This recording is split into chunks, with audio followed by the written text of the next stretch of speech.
Tonight, the officers now charged in the killing of Rayshard Brooks. The fired Atlanta officer accused of shooting Brooks twice in the back, facing felony murder and 10 other counts. A second officer also charged, agreeing to cooperate with the investigation. The new evidence revealed today. Also, the explosive bombshells in the new book from former top Trump aide John Bolton. NBC News obtaining a copy. Bolton claiming the president asked China to help him get reelected. Ahead of the president's rally in Tulsa, Oklahoma, breaking its single-day COVID record. Supporters already lining up. The new warning from local officials. Plus, the alarming rise in cases in at least 19 other states. Arizona, Florida, Texas, all setting new records this week. My one-on-one with the NYPD commissioner, what he said when I asked, was there anything in these weeks of police and protester clashes that embarrassed him? Our NBC News exclusive, the governor of Virginia speaking out more than a year after his own blackface scandal surfaced. How he says the firestorm has driven him to confront his state's Confederate past. An image overhaul. Aunt Jemima going away. And it's not the only brand planning a major change. This is NBC Nightly News with Lester Holt.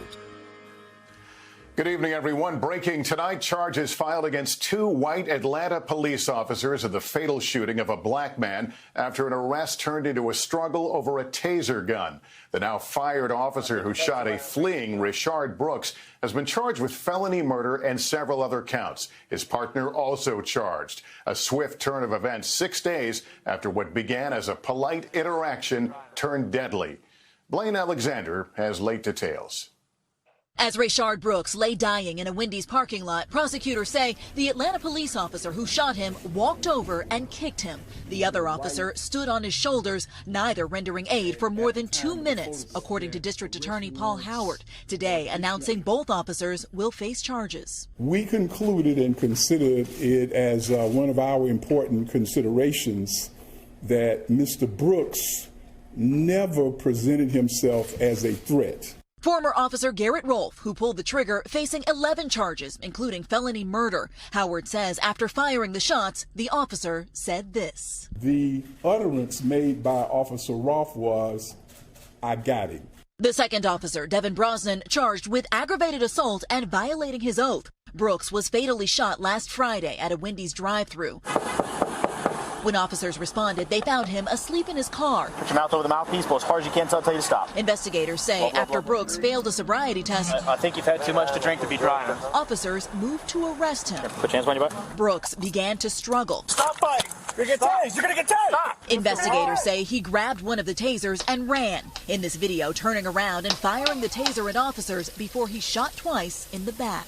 In a statement released before the DA's press conference, lawyers for Rolfe called his actions justified, saying, fearing for his safety and the safety of the civilians around him, Officer Rolfe dropped his taser and fired his service weapon at the only portion of Mr. Brooks that presented to him, Mr. Brooks' back. The lawyers say Rolfe immediately called for help when Brooks fell to the ground and gave him first aid, adding that when Brooks' pulse stopped, Rolfe immediately began CPR until EMS arrived. For Brooks' widow, Tamika Miller, today's details are yet another devastating blow. I was very hurt. I can't imagine being there because I don't know what I would have done if I would have seen that for myself. But I felt everything that he felt just by hearing what he went through. And it hurt. It hurt really bad.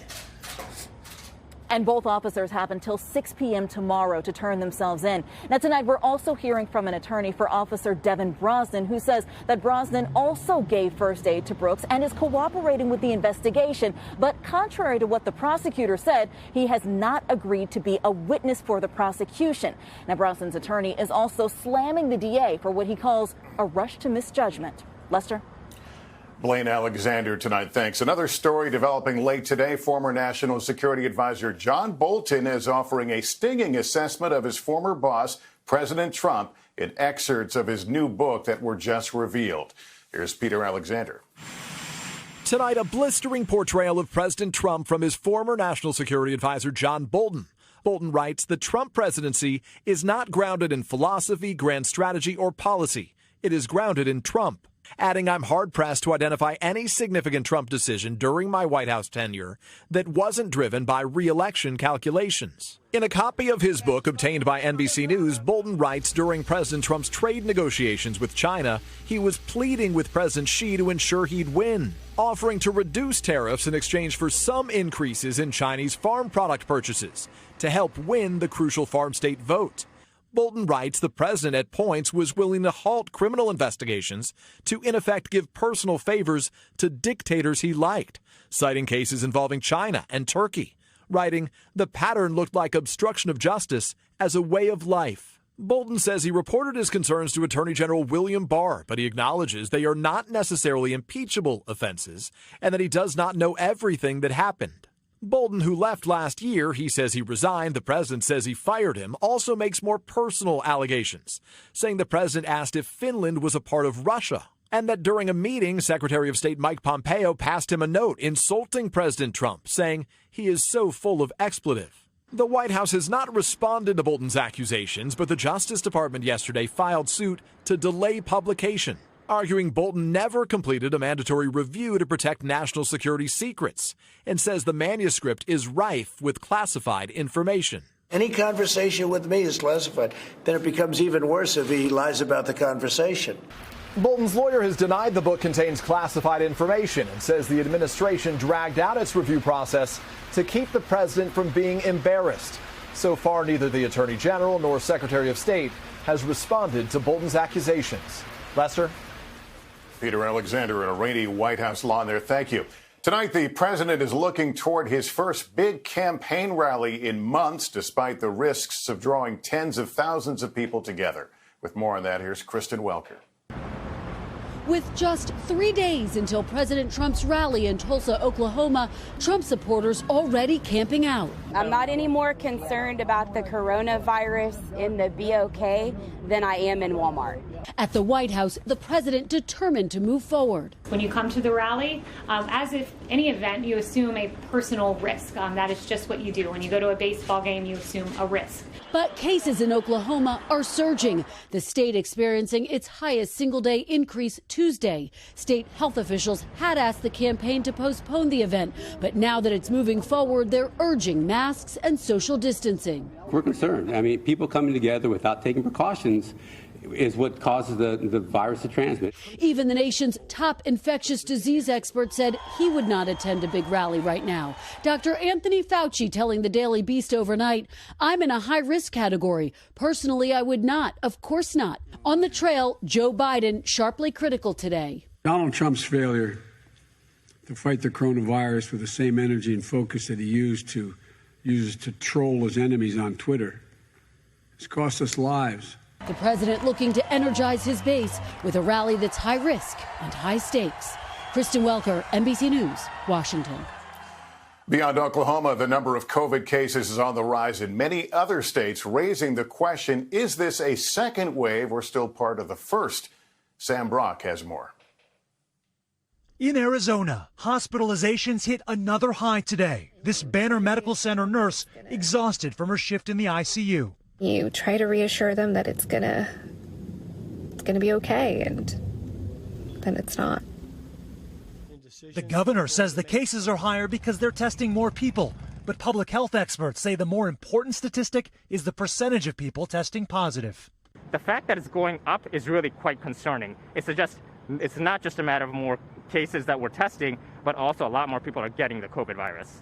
Texas today reaching another record in COVID hospitalizations, as a county judge says he's going to enforce mask wearing inside San Antonio businesses. The action I'm taking today may be pushing the legal bounds a little bit, but our attorneys believe we can defend this order in court. The decision coming after the governor rejected a call from 9 Texas mayors to require masks. Wearing a mask is the best thing to do. Putting people in jail, however, is the wrong approach. The state of the virus varies in states across the country. Cases have declined in 22 states over the last 2 weeks, while rising in 20. In Florida, the death toll surpassed 3,000 today. In your opinion, is this a second wave or just an extension of the first wave? No, this is just an extension of the first wave. So the first wave, we sort of plateaued a little bit in the state of Florida, and then we really kind of shot back up again. On this popular stretch in Hollywood, Florida, people are practicing safe social distancing now, but that was not the case over the weekend. People partying in packed spaces, as officials say younger Americans are the ones driving the spike. Sam Brock, NBC News, Miami. Tonight, with police everywhere trying to define what change looks like, my conversation with New York City's police commissioner and what he believes is a bold but risky move to help restore trust. At the same time, the city grapples with a 26% increase in shootings. What do you want?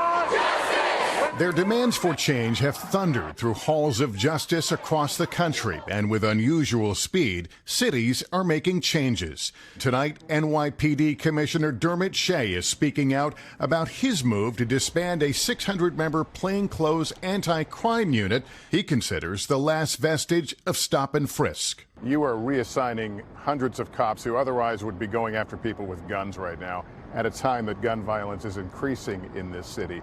Is that a good thing for policing or a good thing for the community? I think it's a good thing for both. It's listening to the community. It's building trust with the community. It's not without risk, and that's being brutally honest. I worry about rising crime, but I do know that we can do things differently. I want to be clear to the community, too. We're not stepping away from keeping New Yorkers safe. Is the culture of the NYPD part of the problem, part of the lack of trust between the community and police? Yeah, I think so.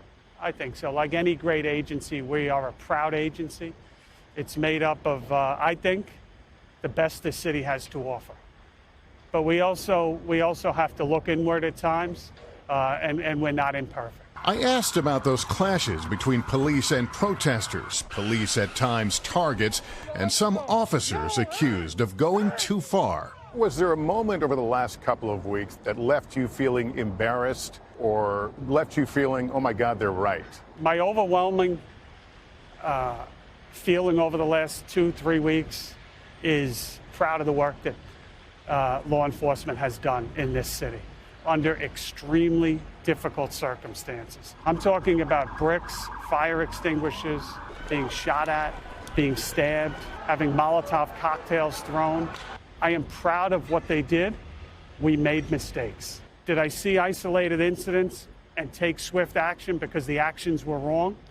Absolutely. Then there are the calls to defund police. Some city officials proposing $1 billion cut to the NYPD budget. What's your reaction to that? I went on record a couple weeks ago in saying that I would take money from my budget and push it towards youth programs. That was the easiest decision I've ever made as the police commissioner. I think it's the right thing to do. But when you talk about defunding, I get very concerned when we talk about, Lester, cutting headcount at a time when we do have, unfortunately, rising crime. He says scrapping the anti-crime unit is just one step. Criminal justice reform advocates agree more is needed. We have to end violence and over-enforcement and overreach, and we have to invest in services that keep our neighborhoods and communities safe. That's the work that has to happen above and beyond what the NYPD is starting to do. Would you have made this change if not for the protests? What I can tell you is, well over a year ago, I was thinking about this. I think it's impossible to answer totally without being in that situation. Maybe not. As marches continue, the commissioner says his officers are providing security, but they are not interfering. In 60 seconds, our exclusive interview with the governor of Virginia over a year after a racist photo scandal, the changes for him and for his state. We're back now with our NBC News exclusive. Virginia's governor speaking out more than a year after a racist photo scandal and telling Jeff Bennett how it opened his eyes to racial inequality. Virginia Governor Ralph Northam says the country's current racial awakening is long overdue. A lot of people that look like me have learned a lot, and people are now standing up and saying enough is enough. Perspective from a Southern governor who last year faced a national uproar after a conservative blog found and published this racist photo from his 1984 medical school yearbook page. Northam initially apologized and said he was in the photo. We were there the next day when he reversed himself. I am not either of the people in that photo. You're saying that you had no idea this racist photo existed before it surfaced less than 24 hours ago. That's correct. The firestorm nearly forced him from office. You still contend you're not one of the two men in that photo? Yes, we've had 2 very thorough investigations, and those investigations showed no evidence of me being in the picture. But I will tell you, Jeff, this isn't about me anymore. This is really about Virginia. It's about this country. It's about black oppression. It's about systemic racism. Northam at the time resisted widespread calls to resign and instead pledged to focus the remainder of his term on addressing racial inequities. As I have met with people around the state and listened to their views on disparities and inequities that still exist today, I've had to confront some painful truths. What were those truths? What I didn't realize and what I have learned is really that black oppression exists here, is alive and well in 2020. What role do you think white people have to play in pursuing racial justice? I think white people need to listen, and I think they have recognized or are recognizing the pain that exists because of the protest. And I think they also realize that the burden of educating, of making people aware in this country of our 400 years of history, that burden needs to shift from people of color to people that look like me. The governor rolling out more than 50 new proposals and policies that include reviewing how black history is taught in Virginia, ordering the removal of discriminatory laws and language still on the books, and expanding access to voting. On Tuesday, Northam announced a new push to make Juneteenth a paid state holiday. That followed his call to remove the Capitol's colossal statue of Robert E. Lee. These are symbols of divisiveness in 2020 that we can do better than that. A racial reckoning in the former capital of the Confederacy. Jeff Bennett, NBC News, Richmond, Virginia. We've got more to tell you about tonight. Coming up, a new name and image for a product whose origins recall a racist past. We are witnessing another cultural reckoning as a well-known American brand acknowledges racial stereotyping. We get more on that from Stephanie Gosk. Men, ask for Aunt Jemima buckwheat pancakes. They're good. Pancakes and syrup. That's what Aunt Jemima sold for over 130 years, until today. Quaker announcing it is scrapping the brand. In a statement saying, "We recognize Aunt Jemima's origins are based on a racial stereotype." The name and smile taken from a minstrel show in the antebellum South. Aunt Jemima, I wish I was on the cotton. A character based on a mammy, the stereotype of an always smiling kitchen slave.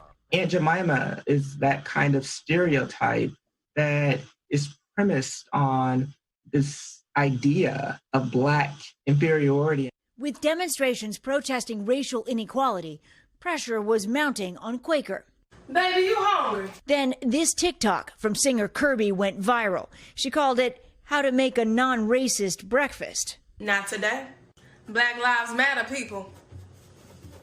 Even over breakfast. The company, which is owned by PepsiCo, says the announcement is part of an effort to make progress toward racial equality. Now Mars, the makers of Uncle Ben's rice, says we recognize that now is the right time to evolve the Uncle Ben's brand, which we will do, without specifying how. ConAgra will be reviewing Mrs. Butterworth's, while adding the intention of its brand is to evoke a loving grandmother. But it is urgent to expunge our public spaces of a lot of these symbols that, for some people are triggering and represent terror and abuse. The pancake and syrup maker acknowledging today that harm can be done, even over breakfast. Stephanie Gosk, NBC News. And we'll be right back. Finally, a somber day of mourning in Charleston, South Carolina, and a renewed call for change. Here's Gabe Gutierrez. Take it down! Take it down! Tonight in Charleston, officials are calling for the removal of a statue dedicated to a slavery advocate on the same day the city remembered one of its darkest hours. Our city endured a most grievous loss. It was unthinkable, really. 5 years ago today, a self-proclaimed white supremacist went to Bible study at the historic Emmanuel AME Church in South Carolina. stayed for nearly an hour, prayed with the group that welcomed him. Then he opened fire, killing the senior pastor and 8 of his parishioners. Felicia Sanders was one of 5 survivors. She forgave the gunman. And I wear a smile. And the reason I wear the smile, because if you look at the pictures of all 9, they all wore a beautiful smile. Following the massacre, there were calls for unity. Now, community leaders are calling for action on gun violence, police brutality, and what they see as systemic racism in the wake of George Floyd's death. People want to think that Reverend Sharon Rayshard lost her mother and 2 cousins in Charleston. It's time for this country to just really get a grip on this and understand no matter what you do, we are not going away. We make this country too. On this somber anniversary, a focus not just on the loss, but the legacy of the Emanuel 9. Gabe Gutierrez, NBC News. And that is NBC Nightly News. I'm Lester Holt. Thank you for watching. Please take care of yourself and each other. Hey, NBC News viewers, thanks for checking out our YouTube channel. Subscribe by clicking on that button down here and click on any of the videos over here to watch the latest interviews, show highlights, and digital exclusives. Thanks for watching.